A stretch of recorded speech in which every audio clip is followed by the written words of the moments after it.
내가 죄인된 사람이, 죄로 더럽혀진 사람이 죄 가운데 완전 사로잡혀서 어쩔 수 없던 사람이 무엇입니까? 말씀이 들어오게 되고 성령의 역사하심을 통하여서 내가 완전히 다른 인격으로 거듭나고 바뀌게 되는 것이 온전한 크리스찬입니다. 아멘? 여러분들의 인격이 바뀌셔야 돼요. 이 자리까지 나가셔야 됩니다. 이 전에 끝난다면 여러분들의 믿음의 수준은 완전한 믿음의 수준이 아니에요. 어린아이와 같은 것이죠. 여러분 한번 생각해 보세요. 여기서 여러분들이 아무리 말씀을 듣고 찔림을 받고 여러분들이 아무리 눈물을 흘려도 여러분이 문 밖에 나가 이 말씀을 순종하지 않고 말씀을 붙들고 살려고 발버둥 치지 않으면 여러분들은 무엇입니까? 크리스찬이 아닙니다. 여러분, 이 설교에, 이 말씀에 무엇이 능력이겠습니까? 여러분들이 잘 듣고 내가 마음에 감동받아 여러분들이 듣고 싶은 말 들어서 와, 오늘 목사님 설교 괜찮네, 좋네, 말 잘하네, 이것입니까? 아니죠. 하나님께서 여러분들을 향하신 그 말씀 붙들고 내가 이 말씀 붙들고 내가 살아가야지. 그래서 그 말씀 힘들지만 붙들려고 발버둥 칠 때 그 안에 그 말씀 속에서 능력이 나타나는 것이죠. 여기 얼마나 많은 사람이 모였습니까? 2, 3만 명이 되는 사람들이 예수 그리스도의 설교에 감동되었습니다. 사로잡혔습니다. 그러나 이들은 변하지 않았습니다. 왜요? 말씀은 자기 삶의 자리에 끌고 내려오지 않았기 때문입니다. 여러분에게 도전하고 싶습니다. 여러분들의 말씀을 붙들고 삶 속에서 투쟁을 벌이지 않는다면, 발버둥 치지 않는다면 여러분들은 크리스찬이 아닙니다. 여러분들이 아무리 매 주를 지키고 말씀을 들어도 여러분들 삶 속에서 말씀이 드러나지 않는데 어떻게 크리스찬이라고 이야기할 수 있겠습니까? 여러분, 도전받으셔야 됩니다.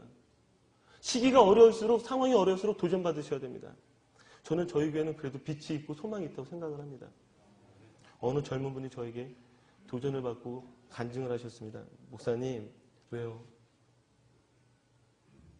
제가 주위를 섬기고 싶습니다. 이분이 사실은 부자가 아니에요. 돈도 넉넉하지 않고요. 스몰 비즈니스를 시작하신 지 얼마 안 됐기 때문에 어떻게든 이 가게를 알리는 것이 이 사람에게는 급선무였습니다. 근데 제일 장사 잘 될 때가 언제? 주일이었거든요. 그 주일 여는 것 때문에 주일을 지킬 수가 없는 거예요. 근데 그 이분이 어떻게 한 줄 아십니까? 말씀을 붙들기 시작했습니다. 그리고 결단했습니다. 목사님, 제가 주일 성수하겠습니다. 주일 지키겠습니다. 얼마나 힘든 결정이었을까요? 제가 생각해 봤습니다. 과연 정말 이런 결정들이 우리 가운데 얼마나 힘들었을까? 그러나 그분은 하신 것이죠. 그렇게 될 때 저는 하나님께서 그 가정에게 믿음의 역사를 일으키실 줄 저는 믿습니다. 그런 우리 가운데 삶의 결단들이 필요합니다. 우리가 삶에 결단할 것들이 얼마나 많은지 모릅니다. 믿음은 말씀을 잘 듣는 것에서 머무는 것이 아니라 내 삶 속에서 결단하는 것에서부터 일어납니다. 여러분, 예배 시간을 보시면은요, 제가 항상 안타까운 것은, 정말 오병의 기적이 예배 시간에 일어나는 것 같아요. 왜냐하면 예배 시작할 때는 별로 안 계신데, 기도하고 눈을 뜨고 이 자리에 딱 오면 벌써 이게 가득 차 있잖아요. 얼마나 신기한지 모릅니다. 여러분, 예배 시간 10분 전에 오는 것이 바로 믿음의 결단입니다. 보면, 이것도 습관이잖아요. 얼마나 예배 시간 가운데 많이 늦으시는지 몰라요. 그리고 꼭 앉은 그 자리에 앉으시죠. 그래서 제가 이렇게 주변 쑥 돌아볼 때, 그 사람은 항상 그 자리에 있기 때문에 딴 데에서 찾을 필요가 없어요. 왜? 그 자리에 있기 때문에. 그리고 항상 들어오시는 시간이 똑같기 때문에 굳이 애써 먼저 만날 필요가 없습니다. 왜요? 들어오는 그 시간에 올라가서 딱 기다리고 있으면 그분은 지나가시니까요. 여러분 웃고 계시지만 도전받으셔야 돼요. 거기서부터 결단하는 것이 믿음입니다. 11조도 마찬가지고요. 헌금생활도 마찬가지고요. 여러분들이 받으신 훈련도 마찬가지고요. 아니요. 부부생활에서도 마찬가지고요. 가정에서도 마찬가지고 내가 다니는 직장에서도 마찬가지고 내가 하는 비즈니스에서 아주 작은 부분서부터 하는 것이 바로 순종이고 그 부분서부터 나타나는 것이 믿음의 능력입니다. 이 아이가 예수 그리스도께 드린 게 뭐 대단할까요? 대단하지도 않아요. 그냥 도시락일 뿐입니다. 자기가 가지고 있는 그 부분서부터 예수 그리스도께 드리고 거기서부터 결단하고 거기서부터 순종하는 것이 바로 예수 그리스도가 여러분들에게 원하시는 것입니다. 여러분 변하십시오. 말씀을 듣는 데서 끝나지 마시고 오늘 말씀을 붙들고 여러분들이 그렇게 변하십시오. 그래서 누가복음 가운데에서 아까 말씀의 비유 누가복음 8장 15절을 보면 이렇게 이야기를 합니다. 좋은 땅에 있다는 것은 착하고 좋은 마음으로 말씀을 듣고 지켜 인내로 결실하는 자니라. 아멘. 보세요. 그 말씀의 씨앗이 우리의 마음 가운데 심겨져서 열매가 맺는데 그 열매가 얼마나 걸릴까요? 오랜 시간이 걸립니다. 말씀이 심겨지자마자 열매를 맺는다는 그건 거짓말입니다. 그런 법칙은 절대 존재하지 않습니다. 말씀이 여러분들한테 들어가잖아요. 이것이 열매가 맺어지는 것까지는 오랜 시간이 걸립니다. 최소 1년은 걸려야죠.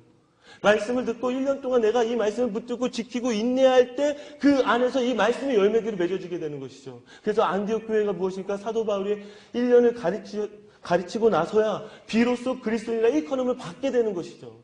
여러분들이 진정한 크리스찬으로 살아간다는 것은 내가 말씀을 한 번 순종하는 것이 아니라 이 말씀 붙들고 끝까지 죽을 때까지 인내하는 것입니다. 그런 사람이 무엇입니까? 진정한 크리스찬으로 바뀌게 되는 것이죠.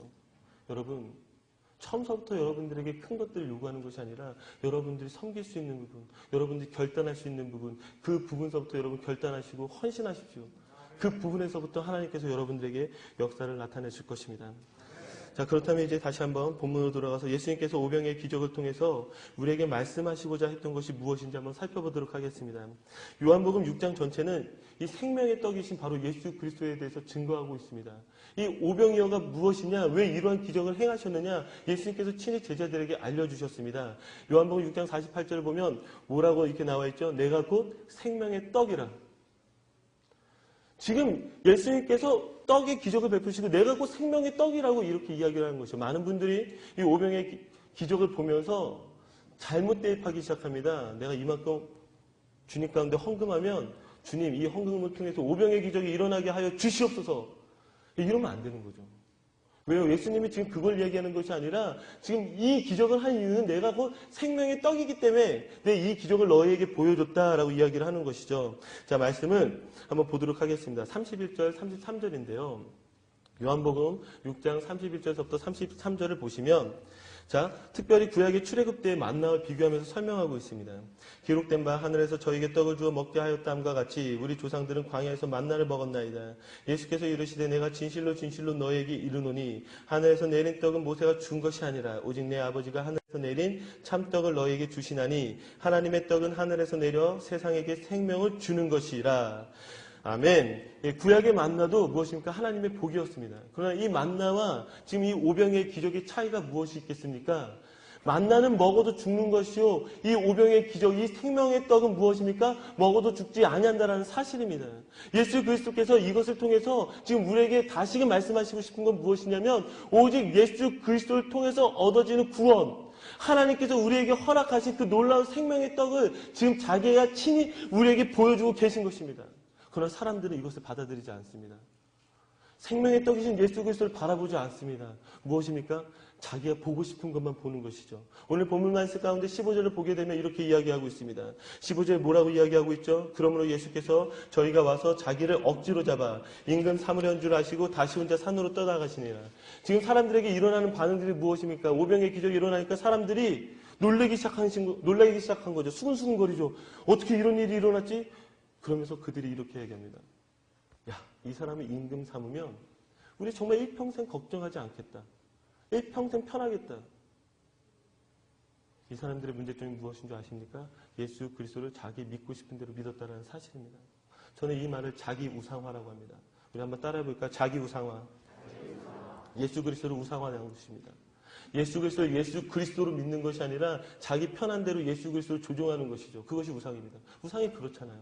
내가 받고 싶으면, 내가 복 받고 싶으면 무엇입니까? 그 신에게 빌면 되는 것입니다. 그렇죠? 아주 간단하죠. 빌어서 빈 만큼 복이 얻어지는 것이 세상의 모든 종교의 원리입니다. 그러나 그리스도는 우리에게 그렇게 다가오신 것이 아닙니다. 무엇입니까? 우리에게 생명을 주시기 위해서 바로 여러분 한 사람 한 사람을 구원하시기 위해서 이 땅 가운데 오신 것입니다. 그리고 우리에게 무엇입니까? 하나님과 같이 평생 영생하며 살아가도록 우리를 부르신 것이죠. 그래서 생명의 떡인 것입니다. 그러나 사람들은 그 부분을 보지 않습니다. 자기 상황에 맞춰 자기 편한 대로 예수 그리스도를 믿기 시작하는 것이죠.